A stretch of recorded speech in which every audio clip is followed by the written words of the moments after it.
Hi, I'm Ken. Just like you, I'm a modern astronomer. I cannot tell you the last time I've looked through an eyepiece. Everything I do nowadays is through the camera, sitting here in a nice warm office, no more going outside.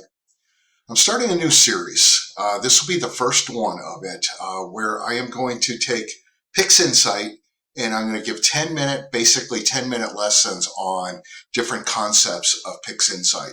I have found Pixinsight to be the ultimate tool that I've ever worked with in doing my astrophotography and enhancing the images and making them look great. So the first one that I'm going to show you is today's lesson is setting up Pixinsight and how to get everything working what's optimal for me, which hopefully it's optimal for you as well. And then ultimately I am going to be taking this image right here. Let me minimize myself. So this is M33, the Galaxy I took in 2023 or 2024. I don't remember which year. Pretty messy looking by today's standards, but back then I was very happy with this. And that's one of the things, if you're just starting out, I want you to realize you need to be happy. Who cares what someone who's been on the internet is saying? Show this to your friends, show this to your family. Don't worry about showing it on the internet and what other people are going to say about it. Only if you want to. I have learned that there's many people on the internet that are very quick to tell you your image sucks, but then they never show any images that they do. So take what people tell you with a grain of salt. I highly recommend you watch videos like this one, where someone's teaching you how to get better at your craft.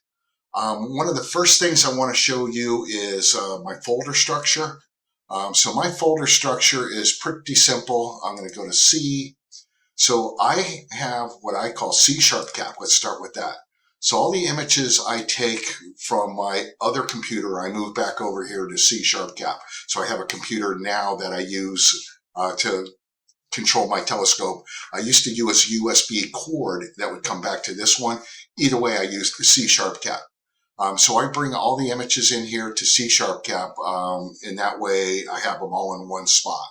The next one that is very important is C-temp. So when you create an image using weighted batch balance, which will be one of the lessons I'll give you, it always creates all these folders. A calibrated folder, a debate folder, logs, the master folder, which is where your image will be, and then a registered folder. And this is just a background that I keep, that I work with, and I'll show you later on too. So all the images that you're going to work with will really always be in the master folder. And as you see, this will be with 3 different filters, and we'll go over that as well. But what happens if you did not do it this way, you could fill your hard drive up in about a week's time with like 4 or 5 images. So I learned very quickly that I didn't like deleting stuff. So what I did is put all the stuff that is created here, and then the master one, I moved to this final images folder, which for me is my OneDrive, which I pay for extra space with Microsoft. So after I set up my folder structure, then I work strictly out of those. The next thing that we want to work with is going into your settings. So you're going to go into global preferences, okay? You're going to go through all these. I would look through all of them. For sure, you want to come to parallel processing and threads. By default, CUDA is not enabled. So if your computer has GPUs, you want to take advantage of those GPUs. So you want to go ahead and enable those, okay? So you can decide what the maximum amount of threads. My computer's an i9 with 32 threads. I really should increase those. I've never tried. I've just left those at default, but I did have to turn those on. Nothing else that I have to make, but you can go make any changes that you want. Just take a look at them, realize what you're doing, because this is going to be your settings. Close. Thank you. All right. So then our Process Explorer. So Process Explorer is over here. Every tool that is in Pixinsight is inside Process Explorer. And the easiest way to do it is to just click on it and then start typing in what you want. So let's just say we were going to go to PixMath, and there it'll be. All right, and then it's going to highlight it. If you click it one time, it's going to give you documentation for it. If there is documentation, click 2 times, it's going to actually open up for you. All right, so easy way to find stuff is Process Explorer. There's also the process menu. I find this cumbersome. If you know right where to look, everything's fine. Like for sure, painting, the clone stamps in there, noise generation, you're going to be able to create noise. If you're going to create like a star mask, you're going to go to mask generation, and that's where you can create a star mask or range mask. So it's a little tough to find stuff sometimes in here, but what's not is all processes. So you can't even see the top of my screen because I'm not videotaping with my whole screen. I have a 38 by 24 inch screen. And right now when I videotape, I just use part of the screen. To my left is probably like, probably a foot. So that's probably the best place to find stuff. Then also you're going to have scripts that you're going to have here. I have Easy Processing Suite. I highly recommend that. That is a very good tool. It's free. And then the other thing that you want to have is build your own set of process icons.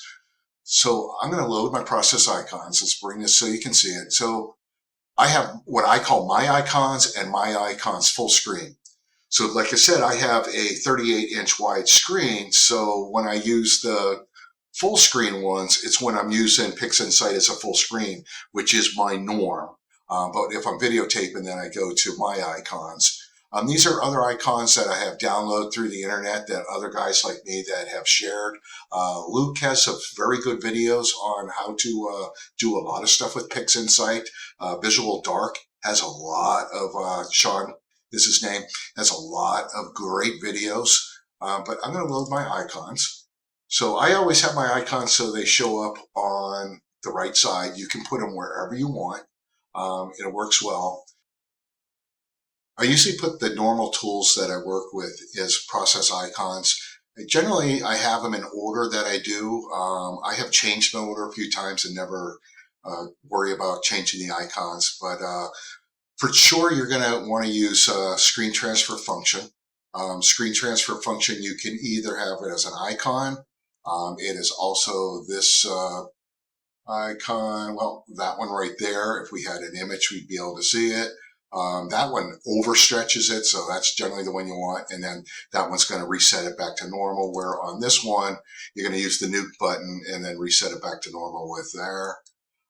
And a couple other tools that I want to point out that I use quite often is BlurXTerminator, RC Astro. Russ makes some incredible tools. BlurXTerminator will change your images, and I will go over on how to do that. NoiseXTerminator, also RC Astro, great tool for pulling out all background noise out of your image. I switched to StarTerminator because it just does a phenomenal job. It gives you beautiful images between having BlurXTerminator and StarXTerminator. The NoiseXTerminator is good, but not as great as BlurXTerminator and StarXTerminator. But again, I'll go over all of this in each lesson. So this was the startup lesson on like an overview of what the plans are. Whether or not you jump around through each one and just get the pieces that you want, or if you watch the whole series. I appreciate you watching. Appreciate you joining the channel. I am not doing this for making ads and ad money. I'm doing this because I have made a lot of mistakes, and I want you to learn from my mistakes. But you're probably going to make your own anyways, because that's what we do as humans. But again, my name is Ken. Just like you, I'm a modern astronomer, and I am trying to have fun with this, even though there's times it's frustrating. Thanks for watching.